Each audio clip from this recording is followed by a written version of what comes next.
नाम है रामकृष्ण चतुर्वेदी। नौकरी लगी है 47 साल की उम्र में। शिक्षा नौकरी के लिए या व्यापार के लिए या समाज सेवा के लिए, तीनों के लिए आवश्यक है। नौकरियां जब निकलती थी, रोजगार पेपर नहीं मिलता आता था यहाँ पे। समय मनोरंजन के साधन रेडियो टीवी इनका उपयोग नहीं किया, इनको नहीं खरीदा गया। किताबों की समस्या थी पहले, हर एक बच्चे को पढ़ने के लिए किताबें नहीं मिलती थी।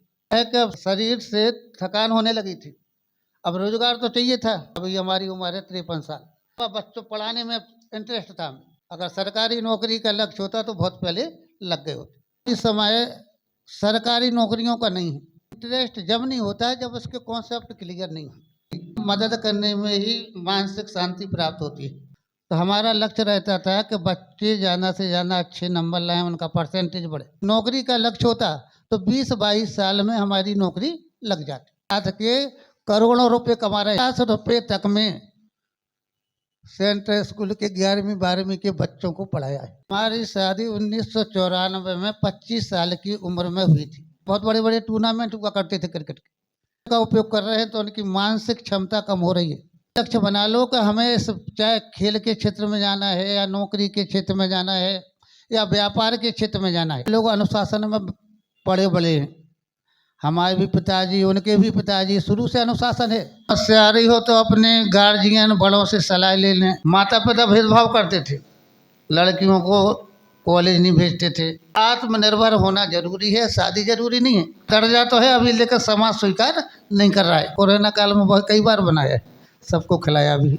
बच्चे के विकास में माता पिता का योगदान जरूरी है। पहले बहट में 3 बहुओं को मार दिया गया।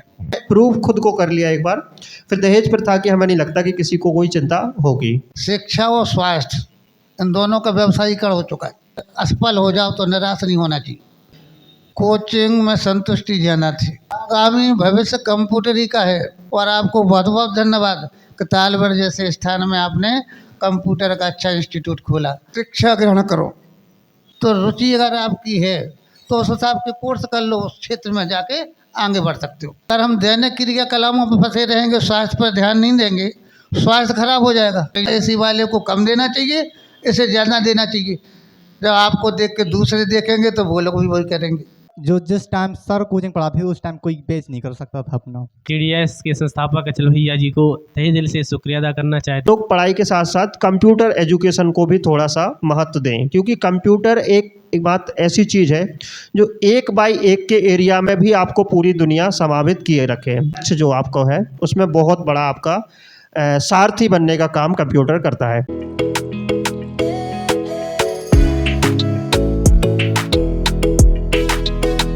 बहुत ही खुशी और गर्व की बात है कि आज हमें हमारे सम्मानीय गुरुवर श्री रामू चौबे जी के बारे में 2 शब्द कहने का मौका मिला। तालियां सभी लोग एक बार स्वागत। सर का भी बहुत बहुत धन्यवाद कि सर ने कीमती समय निकालकर जीडीआईएस परिवार का आमंत्रण स्वीकार किया। जैसा कि आप सभी जानते होंगे कि शिक्षा कॉफी विद जीडीआईएस का आज दूसरा संडे है और दूसरा ही सेशन है। जीडीआईएस कंप्यूटर इंस्टीट्यूट के प्रोप्राइटर जी अचल सिंह यादव, आप लोगों ने हमें यहाँ सब लोगों से रूबरू होने के लिए बुलाया, इसके लिए आपको बहुत बहुत धन्यवाद। और सभी शिक्षक शिक्षिकाओं को धन्यवाद। बहुत अच्छा कार्यक्रम है। मेरा नाम है रामकृष्ण चतुर्वेदी, घर का नाम है रामू चौबे। विगत 30 सालों से हम भौतिक विज्ञान 11वीं 12वीं 10वीं क्लास को पढ़ा रहे हैं। इस समय हमारा सिलेक्शन माध्यमिक शिक्षा सेवा चयन बोर्ड से वाणिज्य इंटर कॉलेज में फिजिक्स के प्रवक्ता पद पर हुआ है। वहाँ पर हम अपनी सेवाएं दे रहे हैं। हमारी नौकरी लगी है 47 साल की उम्र में। सन 1984 में हमने मैट्रिक यहीं मर्दन सिंह इंटर कॉलेज से किया, 12वीं की परीक्षा यहीं से की। 98 में इंटर, 98 जब 2 साल की बीएससी थी, 98 बीएससी की। फिर 2004 में एलटी लाइसेंसिएट इन टीचिंग की परीक्षा मथुरा से पास की। इसके बाद यहाँ पे कोचिंग पढ़ाते रहे। कोचिंग में काफ़ी बच्चे आए, अधिकांश बच्चे सफल हुए। शिक्षा नौकरी के लिए या व्यापार के लिए या समाज सेवा के लिए, तीनों के लिए आवश्यक है। शिक्षा का उद्देश्य अकेला नौकरी नहीं है। तो आप लोग पढ़ाई करो, पढ़ाई के साथ साथ संस्कार भी ऐसे होना चाहिए जिससे समाज का भला हो। अगर आपका उद्देश्य नौकरी का है तो सर्विस के लिए आपको अपना लक्ष्य केंद्रित करना होगा। आपको जो चुनाव खुद करना होगा कि हमें कौन से क्षेत्र में जाना है। तो मेहनत जरूरी है। हम लोगों ने भी मेहनत की, आप लोग भी आर्ट साइड के होंगे, कॉमर्स के होंगे, साइंस के होंगे, तो कोई पढ़ाई बुरी नहीं है। साइंस से करो या कॉमर्स से करो या आर्ट्स से करो, तीनों का बराबर महत्व। अब वो आपको लक्ष्य केंद्रित खुद करना है कि हमें किस क्षेत्र में जाना है। जिस क्षेत्र में जाना है उस क्षेत्र के बारे में जानकारी प्राप्त करो। शिक्षा के क्षेत्र में कहाँ से पहुँचोगे। खेल के क्षेत्र में जाना चाहो, खेल के क्षेत्र में भी अपार संभावनाएं हैं। बैंक में, आर्मी में, एयरफोर्स में, तो कोशिश ये करो कि आपकी इंग्लिश पर पकड़ अच्छी हो।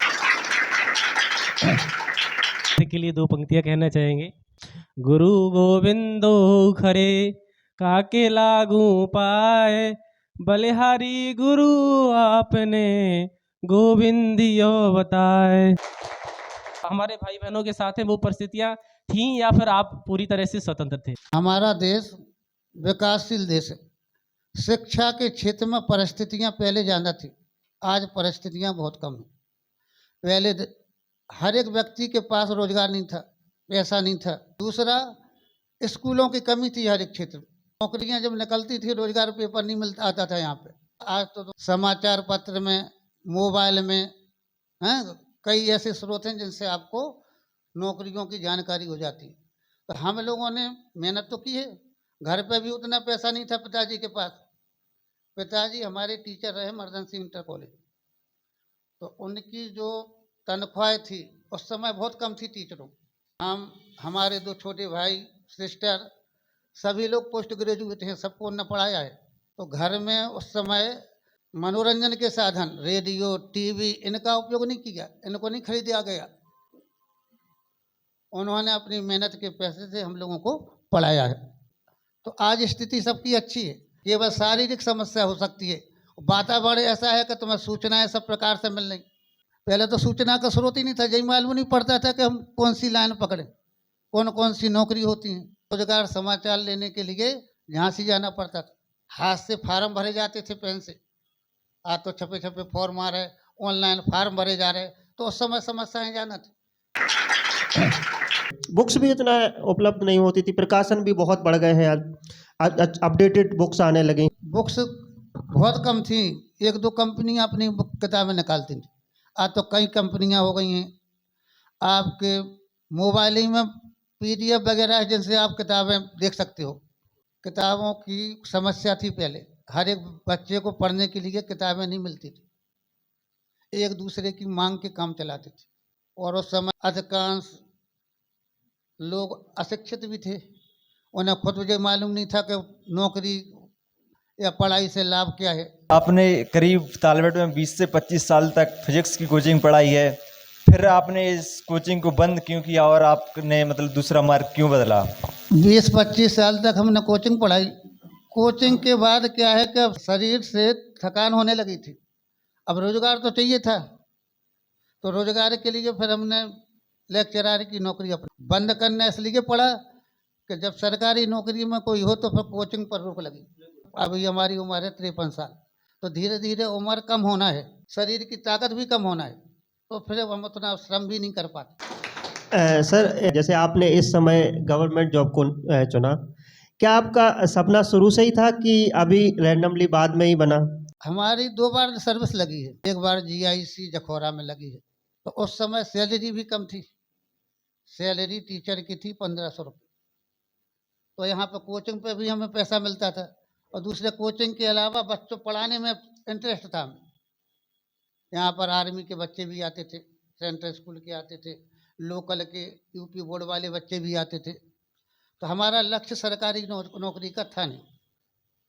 अगर सरकारी नौकरी का लक्ष्य होता तो बहुत पहले लग गए होते। सभी लोग गवर्नमेंट जॉब में जाना चाहते हैं, लेकिन 1-2% लोग ऐसे होते हैं जो प्राइवेट सेक्टर में काम करना चाहते हैं भविष्य में, तो उनके साथ भी ये समस्याएं आएंगी। तो क्या सभी को सरकारी नौकरी में ही जाना चाहिए या प्राइवेट सेक्टर में भी सोचना चाहिए? किसी को अपना खुद का बिजनेस का भी सोचना चाहिए? आगामी समय सरकारी नौकरियों का नहीं है, सरकार निजीकरण की ओर बढ़ रही है। पहला ये कि आबादी भी बहुत अधिक है, आबादी के हिसाब से सरकार नौकरी, कोई भी सरकार हो वो नौकरियां नहीं दे पाएगी। तो निजी क्षेत्र में विकास की ज़्यादा संभावना है। सरकारी क्षेत्र में एक निश्चित मानदंड है, एक निश्चित आय है, लेकिन प्राइवेट क्षेत्र में अगर आपके अंदर योग्यता है तो योग्यता की दम पर आप लगातार बढ़ सकते हैं। किसी ना किसी सब्जेक्ट में इंटरेस्ट होता है, जैसे science, physics, chemistry, anyone. But bio में इंटरेस्टेड होकर पढ़ें तो उसमें इंटरेस्ट ज़्यादा आता है। बट फिजिक्स ऐसा सब्जेक्ट है कि उसमें इंटरेस्ट लाते तो हैं बट उसको कॉन्सेंट्रेट नहीं कर पाते। बायो में आपका इंटरेस्ट है, फिजिक्स में नहीं है, तो क्या है कि इंटरेस्ट जब नहीं होता है जब उसके कॉन्सेप्ट क्लियर नहीं हो। अगर आपकी बेसिक कॉन्सेप्ट क्लियर है तो सब्जेक्ट में आपको अपने आप इंटरेस्ट आएगा।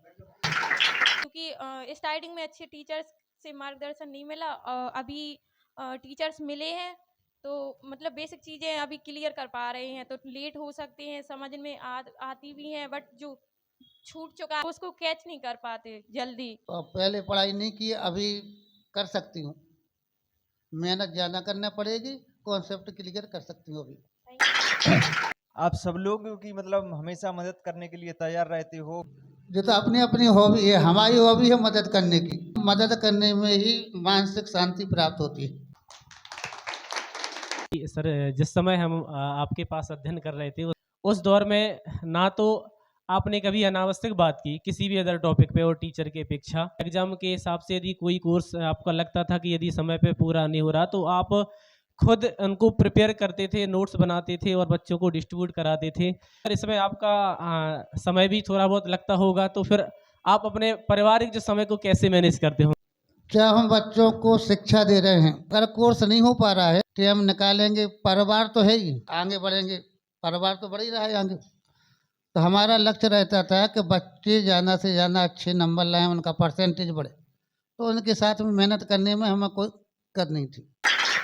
सर, आपका दिनचर्या जो है बहुत व्यस्त और अनएक्सपेक्टेड रहता है, थोड़ा सा आप दिनचर्या के बारे में कुछ बच्चों को बताएं। तक हम 12वीं में थे तो हमने पेट्रोल पंप की दुकानें जाते हुए देखी थी, आते हुए देखी थी, वैसी कोई दुकान स्पेशली नहीं देखी थी। घर से स्कूल जाते थे, स्कूल से घर आते थे, पढ़ाई करते थे, सुबह उठते थे, सुबह पढ़ते थे, नहा धो के तैयार होकर कॉलेज जाते थे, कॉलेज से वापस आके खेलने भी चले जाते थे। जब खेलने नहीं जाते तो पढ़ाई करते थे। तो पढ़ाई भी ज़रूरी है, खेल भी ज़रूरी है, और समाज में उठना बैठना भी ज़रूरी है। तीनों अपने अपने स्थान पर महत्वपूर्ण है।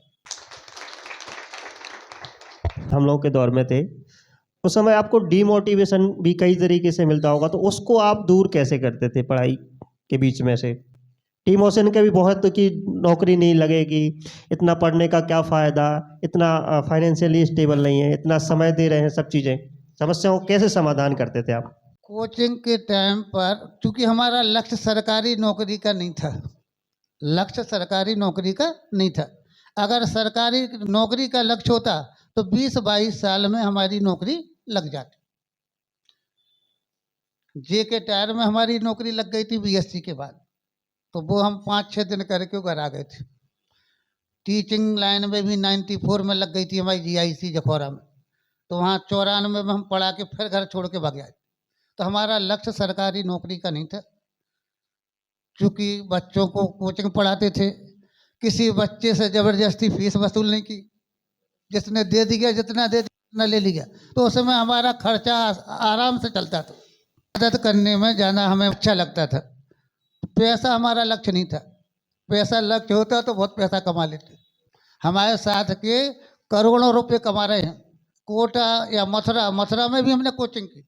जब एलटी करने के लिए हम गए थे तो पिताजी के पास उतना पैसा नहीं था कि एक्स्ट्रा पैसा दे सके, तो मकान मालिक ने हमें कमरा शर्त पे दिया था कि तुम हमारे दोनों बच्चों को पढ़ाओगे। उस शर्त पर उन्होंने कमरा फ्री में दिया था। तो हमने 50 रुपये तक में सेंट्रल स्कूल के 11वीं 12वीं के बच्चों को पढ़ाया है, केवल 50 रुपये मासिक। कि आपकी शादी कितनी उम्र में हुई थी? और एक ये है कि स्टडी के दौरान आप कोई खेल पसंद करते थे, आपने खेला हो? हमारी शादी 1994 में 25 साल की उम्र में हुई थी, पिताजी, हमने लड़की को नहीं देखा था, पिताजी ने शादी पक्की कर दी थी, पिताजी के द्वारा ही उन्होंने कह दिया कि यहाँ पे होना है। तो उस समय जाना हम लोग देखा, मतलब लड़के देखने नहीं जाते थे, माता पिता की इच्छा से ही शादी हो जाती थी। तो माता पिता की इच्छा से ही जब हम LD करके लौटे तो उन्होंने बताया कि तुम्हारी शादी है।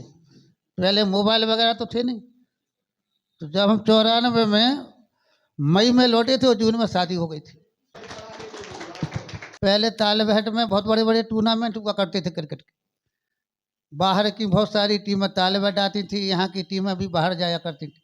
तो क्रिकेट हम लोग खेलते रहे। में जैसे कि आप देखते हैं कि सर वैसे समय पर्याप्त है, वही समय आपके पास था वही आज भी है, लेकिन ज़्यादातर समय जो विद्यार्थियों का है वो सोशल मीडिया में कन्वर्ट हो गया है, जिसकी वजह से ना उनको लगता है कि पढ़ाई के लिए समय नहीं मिल पा रहा है, खेल कूद के लिए समय नहीं मिल पा रहा है। ये सोशल मीडिया का जो अट्रैक्शन है उसको दूर किया जाए। बच्चों को समझाएं, बचपन से ही समझाएं कि उपयोग करो, सीमित उपयोग करो, उतना उपयोग नहीं करो कि आपका स्वास्थ्य, आपकी शिक्षा बाधित हो जाए। दूसरा, खुद को, चूँकि छोटे बच्चों को समझ रहती नहीं, तो माँ बाप या उनके जो बड़े हैं, बड़े साथी हैं या दोस्त वगैरह उनसे बड़े हैं, तो वो उन्हें समझाएं कि इसका उपयोग कम से कम करो। मोबाइल के उपयोग से आँख की रोशनी कमज़ोर होगी, स्वास्थ्य कमज़ोर होगा। आज जो कैलकुलेशन हम लोग करते थे, मौखिक करते थे, गुणा भाग, आज कैलकुलेटर है, तो सब लोग कैलकुलेटर का उपयोग कर रहे हैं, तो उनकी मानसिक क्षमता कम हो रही है, सोचने विचारने की शक्ति कम हो रही है। कोई भी लक्ष्य बना लो कि हमें चाहे खेल के क्षेत्र में जाना है या नौकरी के क्षेत्र में जाना है या व्यापार के क्षेत्र में जाना है, अगर लक्ष्य केंद्रित होगा तो आपको लक्ष्य से संबंधित सब सुविधाएं अपने आप मिलती चली जाएंगी। जितना मजबूत आपका लक्ष्य होगा, आपके पास पैसा हो या ना हो, अपने आप व्यवस्था होती चली जाएगी। है कि आप बहुत स्ट्रिक्ट हैं, सख्त हैं हर चीज़ के प्रति, क्या पारिवारिक चीज़ों के लिए भी आप इतना ही स्ट्रिक्ट हैं? कभी आप अपने बच्चों के साथ बैठ के उनके साथ डिस्कशन करते हैं? जो स्ट्रिक्टनेस भी जरूरी थी, बच्चों, अनुशासन जरूरी है। हम लोग अनुशासन में पड़े बड़े हैं, हमारे भी पिताजी, उनके भी पिताजी, शुरू से अनुशासन है। अनुशासन है, मनोरंजन की जगह मनोरंजन। तो बच्चे थे, उनसे डिस्कस करते थे, उन्हें बताते थे, समझाते थे, हम समझाते थे, हमारे भाई समझाते थे, पिताजी भी हमारे समझाते थे, बच्चों को पढ़ाते थे। तो अभी दोनों पढ़ रहे हैं, एक बनारस में है, BHU से अभी BSc हुई है, वो तैयारी कर रहे हैं। दूसरा बच्चा कोटा में है, वो इंजीनियरिंग की तैयारी कर रहा है। तो मार्गदर्शन तो दिया है, उनको दिया और सब लोगों को दिया। जो भी बच्चा हमारे टच में आया, जो जैसा बच्चों को मार्गदर्शन दिया, ऐसा दूसरों के बच्चों को भी मार्गदर्शन दिया है। आप क्या करते हैं? आपके साथ जब समस्याएं आती हैं तो आप कैसे अपने आप को दोबारा उस चीज़ के लिए हिम्मत दे पाते हैं? कोई समस्या आ रही हो तो अपने गार्जियन बड़ों से सलाह ले लें, पढ़ाई भी करो, खेल कूद करो, योगासन करो। कोई डिफ़िकल्टी आती है, समस्याएं आती हैं, तो अपने दोस्तों से या माता पिता से शेयर ज़रूर करो। वक्त के पास इतना वक्त नहीं है कि वो दोबारा आपको वक्त दे सके। तो पुराने समय में भेदभाव था, लड़की और लड़के, माता पिता भेदभाव करते थे, लड़कियों को कॉलेज नहीं भेजते थे, कम उम्र में शादी कर देते थे। लेकिन बहुत बड़ा चेंज हो गया है। माँ बाप, अधिकांश माँ बाप ये सोचते हैं, अगर बच्चा पढ़ रहे हैं, बच्चा पढ़ रहे हों, पढ़ाई में अच्छे निकल रहे हैं, तो उनके माँ बाप पढ़ा रहे, हर एक जाति वर्ग के, तो लड़कियों को खास तौर से आगे बढ़ा। तो आत्मनिर्भर होना जरूरी है, शादी जरूरी नहीं है। पहले आत्मनिर्भर हो जाओ, इसके बाद शादी करो। अगर तुम थ्रू आउट फर्स्ट क्लास आ रही हो, UP टॉप कर लिया, तो पिताजी अगर शादी भी कर रहे होंगे तो समाज वाले मना करेंगे कि भी शादी मत करो, पहले उसे पढ़ाई कराओ। किसी वॉइस को शिक्षित करते हैं तो उससे केवल वही शिक्षित होता है। एक लड़की को शिक्षित कर लेंगे तो उसकी कई पीढ़ी शिक्षित हो जाती हैं। बस इस बात को हम बार बार कहते हैं।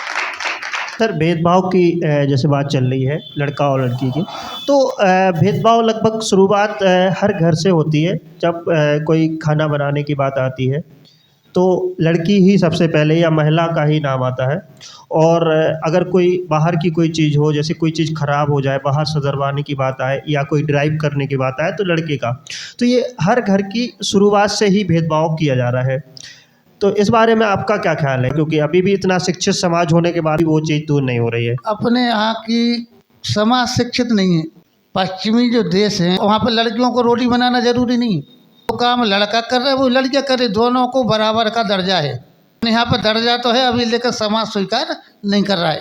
तो अकेले आदमी से नहीं होगा, धीरे धीरे पश्चिमी संस्कृति की ओर हमारा देश बढ़ रहा है, लेकिन धीरे धीरे ये सब समाप्त हो जाएगा। लड़की और लड़के बिल्कुल एक से हो जाएंगे आगे जाके। आपको घरेलू कामकाज करना आता है क्या? जब हम बाहर पढ़ाई की तो घर अकेले थे भाई, वहाँ पर होटल वगैरह बहुत कम थे पहले, तो घर पर खाना बनाते थे, सब्जी रोटी सब चावल तो घर पर बनाना पड़ते थे, बाहर महंगा पड़ता था, तो घरेलू कामकाज करना आता है। कभी सर घर में ऐसा मौका कभी आया हो जब आपने बनाया हो, पूरे घर को खिलाया हो कि आज हम सबको खिलाएंगे? कोरोना काल में बाहर नहीं निकले, तो कोरोना काल में टाइम पास करने के लिए बनाना पड़ा, तो कोरोना काल में कई बार बनाया, सबको खिलाया भी। सर आप हमेशा से सेल्फ मोटिवेट खुद रहे हो या आपके गुरुओं ने आपको किया है? पिताजी मर्दन सिंह कॉलेज में रहे, तो उनने हमें हमारे दोनों भाइयों को शुरू से मोटिवेट किया है। बच्चे के विकास में माता पिता का योगदान जरूरी है। अगर कोई टीचर है, टीचर मोटिवेट करे तो वो बहुत अच्छा है। तो मोटिवेशन माता या पिता दोनों में से किसी एक और का होना चाहिए। पिताजी ने हमको किया और पूरे मोहल्ले वाले बच्चों को किया। जो भी घर पर बैठने हमारे दोस्त वगैरह आते थे सबको समझाते थे, हमारे बच्चों तक को मोटिवेट अभी वो करते, जितना हम नहीं कर पाते जितना पिताजी करते। अब सर गुड आफ्टरनून। सर मेरा ये सवाल है कि जो हमारे राज्य में दहेज प्रथा चलती है, क्या ये चलती रहनी चाहिए या बंद होनी चाहिए? दहेज लड़की वाले देते हैं, खुशी से देते हैं, ज़बरदस्ती उनसे नहीं लेना चाहिए। पहले तो हमारे समय में दहेज के पीछे हत्याएं हुई, अब वो रोज रेशो कम हो गया है। अब जनता जागरूक हो गई है, दहेज नौकरी वाला मांगता है लेकिन ज़बरदस्ती नहीं लेना चाहिए। लड़की के माता पिता बच्ची को आवश्यकता से अधिक देते हैं या देना चाहते हैं, तो लड़के वालों को भी देखना चाहिए कि तो वो लड़की दे रहा है तो अपनी सामर्थ्य के अनुसार उसकी जितनी सामर्थ्य है उतना तो लेना चाहिए, इससे ज़्यादा मांग नहीं करना चाहिए। सर जैसे कि अभी देखते जा रहे हैं कि दहेज प्रथा को कम किया जा रहा है, बट ऐसा नहीं हो रहा है। लड़की वाले अगर पैसे देते हैं तो लड़के वाले सोने का वो जेवर बनवाएंगे, तो मतलब दहेज प्रथा बंद कैसे होगी? बढ़ावा तो दे रहे हैं। हमारे देखते देखते ताले बहट में 3 बहुओं को मार दिया गया जब हम छोटे थे, जब से अभी तक। तो आज आप अखबार में या सोशल मीडिया पे इस तरह का बहुत कम देख रही हो कि दहेज के पीछे किसी की हत्या कर दी गई हो। तो पहले दहेज के पीछे हत्या होती थी, मार देते थे। अब बहुत कम ऐसे परिवार हैं जो दहेज के पीछे प्रताड़ित करते हैं। तो परिवार का तो एक बहुत लंबे समय से चला आ रहा है कि नहीं दहेज लेना है, लेकिन एक एजुकेटेड लड़का जो आपकी ही लगभग उम्र का है उसको ये चीज़ बहुत अच्छे से समझ आती है। ऐसे लड़के से तो आपको शादी ही नहीं करनी, बस आप लोग कसम खा लो। अगर हाँ खुशी से आपके परिवार वाले जितना कर सकते हैं आपकी सोच से या लड़के वाले की सोच से कहीं ज़्यादा करते हैं, लेकिन अगर कोई लड़का आप पे प्रेशर करता है, आपके परिवार पे प्रेशर करता है कि नहीं इतना चाहिए है, तो फिर ऐसे लड़के से तो शादी ही करना बेकार है। क्योंकि आज नहीं शादी भी हो जाए उसके बाद भी डिमांड कर सकता है ना, वो बाद में भी कर सकता है भविष्य में। तो ऐसे लड़के को तो और भी दहेज के प्रति अगर आपका वो सहयोग नहीं कर सकता, तब आगे जीवन में और भी ऐसे उतार चढ़ाव आएंगे जब आपको उसकी ज़रूरत पड़ेगी। एक पार्टनर्स बहुत समझने वाले होने चाहिए, तो वहाँ पे फिर ऐसे में तो ऐसे लड़के का उम्मीद भी नहीं कर सकते कि सहयोग करे। आप लोगों को बस ऐसे जगह शादी बिल्कुल नहीं करनी है जो दहेज प्रथा को या मांग को बढ़ावा दे। धन्यवाद। जो भी कुप्रथाएं हमारे समाज में व्याप्त हैं उनको बढ़ाने का श्रेय कहीं ना कहीं शायद हम मानते हैं कि हम लोग ही हैं। तो सर ने बहुत अच्छी बात बताई आप लोगों को कि इतना एजुकेशन पे ध्यान नहीं देते। घर वाले क्या करेंगे कि माँ बाप इकट्ठा करेंगे शादी के लिए, जबकि ऐसा अगर आपकी एजुकेशन पे लगा दिया जाए और एक लड़की अगर SDM बन जाए तो लड़का उससे दहेज नहीं लेगा, उल्टा कहेगा हम दहेज देने को तैयार है, आप बस शादी कर लो। तो आपको खुद को प्रूव करना है, एक बार प्रूव कर लिया फिर ये दहेज प्रथा ये सब चीज़ों से कुरीति बहुत ज़्यादा अभी समाज में सिर्फ दहेज प्रथा ये कुरीति नहीं है, बहुत सारी कुरीतियाँ हैं जो घर कर रखा है जिनने समाज के लोगों में। धीरे धीरे सुधार आएगा, एकदम से किसी चीज़ों में सुधार नहीं आएगा। बस हम लोगों को ऐसा करना है, छोटी छोटी चीज़ें कर सकते हैं हम लोग। परिवार में घर वाले पढ़ाई से ज़्यादा पैसा इकट्ठा करते हैं शादी के लिए, तो हम लोगों को बस पढ़ाई पे ध्यान देना है, उनसे कहना है भाई पढ़ाई पे ध्यान लगाओ, शादी का जो होगा वो भविष्य का काम है। अभी पढ़ाई में प्रूव खुद को कर लिया एक बार, फिर दहेज प्रथा की हमें नहीं लगता कि किसी को कोई चिंता होगी, स्पेशली गर्ल्स को। ऐसा ऐसे कैसे पढ़ा रहे हैं टीचर्स, ना ही वो समझ पा रहे हैं फिजिक्स क्या है, सब्जेक्ट क्या है। किस तरीके से आपने पढ़ाया कि सर भी हमारे बीच बात रखते हैं कि हमने भी बहुत अच्छे से पढ़ा है, आपने ऐसा कैसे मतलब क्या पढ़ाया मतलब? आज के समय में शिक्षा का व्यवसायीकरण हो गया है।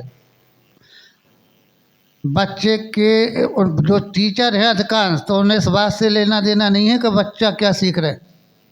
आज उनको पैसे से मतलब, शिक्षा और स्वास्थ्य इन दोनों का व्यवसायीकरण हो चुका है। तो हम लोगों ने व्यवसायीकरण की दृष्टि से नहीं पढ़ाया, हम लोगों ने टॉपिक कंसेप्ट क्लियर कर करके बेस के आधार पर पढ़ाया, स्टेप बाय स्टेप पढ़ाया, सरल ढंग से पढ़ाया, सब बच्चों की समझ में आया है।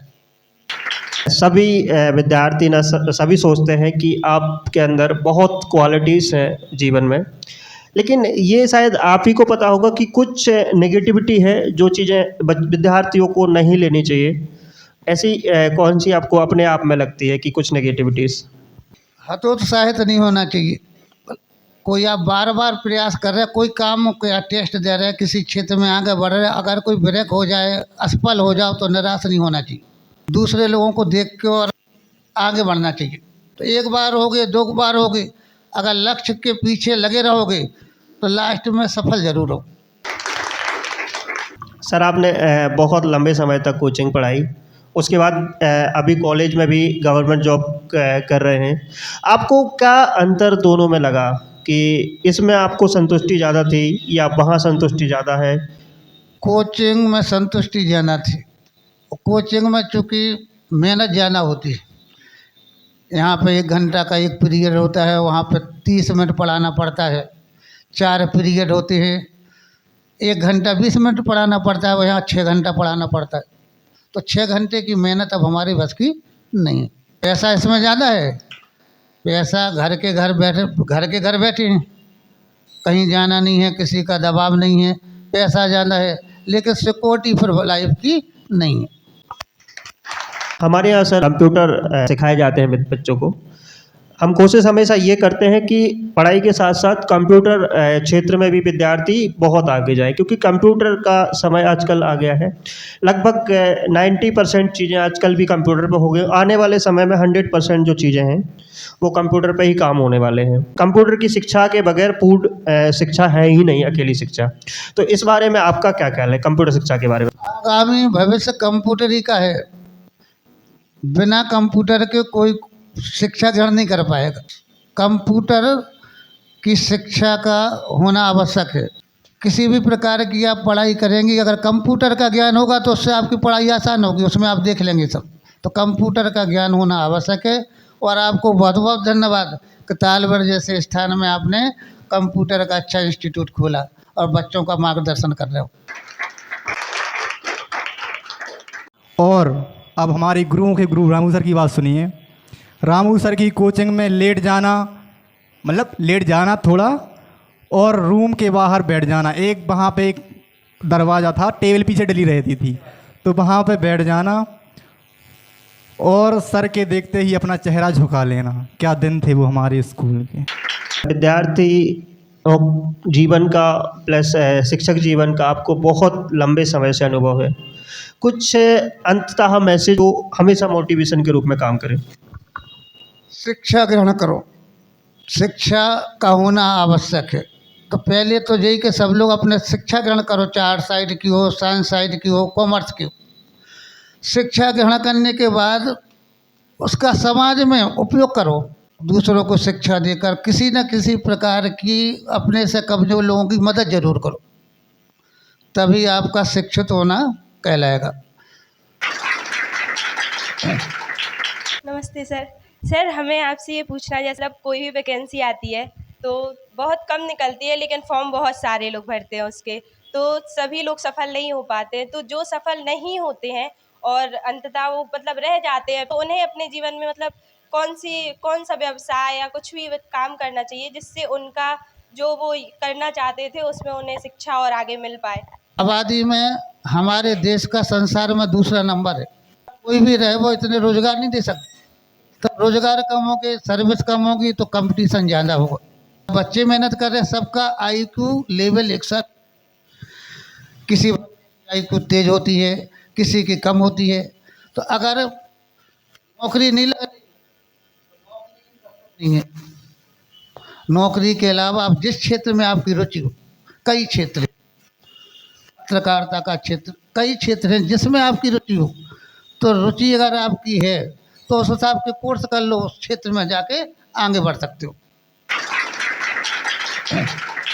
पूरे दिनचर्या व्यस्त होने के बावजूद भी शाम को अपना समय फिजिकल के लिए आप निकालते हैं, पर हर रोज़ निकालते हैं लगभग, तो कैसे इतना आप मनोबल लाते हैं कि पूरे दिन जाना ललितपुर, वहाँ जॉब के बाद आना और फिर उसके बाद भी ज़रूर आपको फील्ड पे जाना ही, घूमना ही?